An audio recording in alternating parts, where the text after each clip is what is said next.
একটা খবর দেখলাম এই মাত্র এখন টেলিভিশনের চ্যানেলে, যে যুক্তরাষ্ট্রের ভিসা বন্ডের তালিকায় বাংলাদেশ।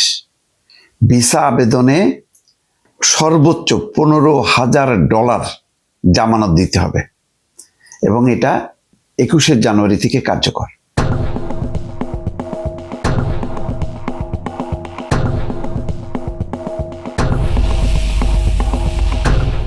তার মানে বুঝতে পারছেন যে আপনাকে ভিসা দেবে যুক্তরাষ্ট্রের, কিন্তু আপনাকে $15,000 দিতে হবে জামানত হিসাবে।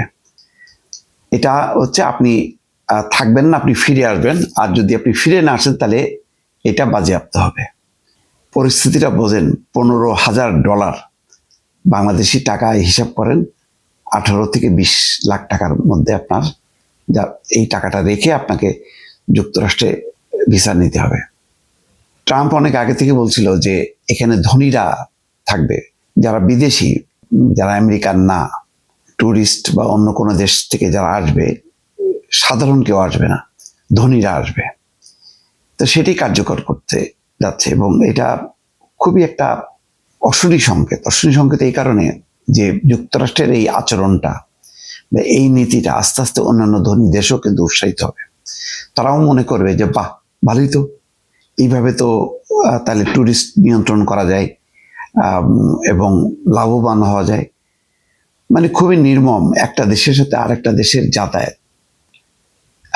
বিভিন্ন শ্রেণী পেশার মানুষ, আপনি $10,000 পর্যন্ত জামানত দিয়ে কারা দিতে পারে? একমাত্র ধনী ব্যবসায়ীরা ছাড়া সাধারণ যারা শিক্ষানুরাগী, বিজ্ঞান মনস্ক বা সাংবাদিক, লেখক, বুদ্ধিজীবী, মানে অর্থাৎ শিক্ষিত সমাজ, তার যে নানা পেশা আছে, ডাক্তার, ইঞ্জিনিয়ার, কবি, সাহিত্যিক, লেখক, তারা আর আমেরিকায় যেতে পারবে না। আমেরিকায় যেতে পারবে শুধুমাত্র যাদের পয়সা আছে, যারা ধনী।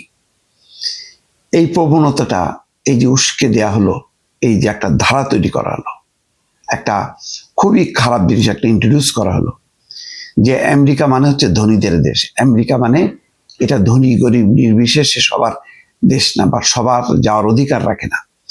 এই যে বিভাজনটা কেন টানলো জানেন? ট্রাম্প এইবার ক্ষমতায় এসে শুরু থেকেই আমেরিকাকে একটা ব্রাহ্মণ দেশে পরিণত করার চেষ্টা করছে। বিভিন্ন গরিব দেশের উপর শুল্ক চাপাচ্ছে, শুল্ক চাপায় তার দেশকে সে লাভবান করছে, কিন্তু সারা বিশ্বের অবস্থা সে দেখছে না। শুধুমাত্র মানে তার আমেরিকার স্বার্থ কোথায় কোথায় আছে। এই কারণে সে ভেনেজুয়েলা দখল করতেছে, বলতেছে গ্রিনল্যান্ড ওইটা তার লাগবে। মানে কোনটা লাগবে কোনটা লাগবে না এটা দেখতেছে, কোন জায়গায় তার সম্পদ আছে, কোন জায়গায় স্বার্থ আছে। এই হচ্ছে এখন আমেরিকা। এখন এই দানবকে কে ঠেকাবে? আমেরিকার জনগণ ঠেকাবে নাকি অন্য বিশ্ব ঠেকাবে আমি জানি না, কিন্তু পলিসিটা কত ভয়ঙ্কর। সর্বোচ্চ $15,000 জামানত দিয়ে তাকে ভিসা নিতে হবে। এই টাকাটা কার কাছে জমা থাকবে, কখন ফেরত পাবে, কিভাবে পাবে, তার কোনো ঠিক নেই। সবচেয়ে বড় কথা হলো যে আপনি মানে 15-20 লাখ টাকা আপনি দেবেন এখানে, মানে ভিজিটের জন্য। আমি একটা ভিজিটের জন্য যাব, আমাকে এই পরিমাণ টাকা দিয়ে আমাকে ভিসা নিতে হবে। বুঝতে পারছেন অবস্থাটা? এইটা যদি কানাডা, অস্ট্রেলিয়া সহ উন্নত ইউরোপের দেশগুলো যদি ইন্ট্রোডিউস করে, বিশ্ব তো উন্নত দেশগুলো গরিব দেশগুলোর জন্য একটা অবরুদ্ধ করে ফেললো। এটা কি ধরনের কাণ্ড আমি বুঝতে পারতেছি না। বাংলাদেশ ছাড়া আর কোন কোন দেশ? এটা কি ইউরোপের সব নাগরিকদের জন্য, আমেরিকার বাইরের সমস্ত দেশগুলোর জন্য? এখনো পরিষ্কার না, কিন্তু বাংলাদেশকে এরা আওতায় আনলো, এটা এখন স্ক্রলে দেখা যাচ্ছে। দর্শক ভালো থাকবেন, আল্লাহ হাফেজ।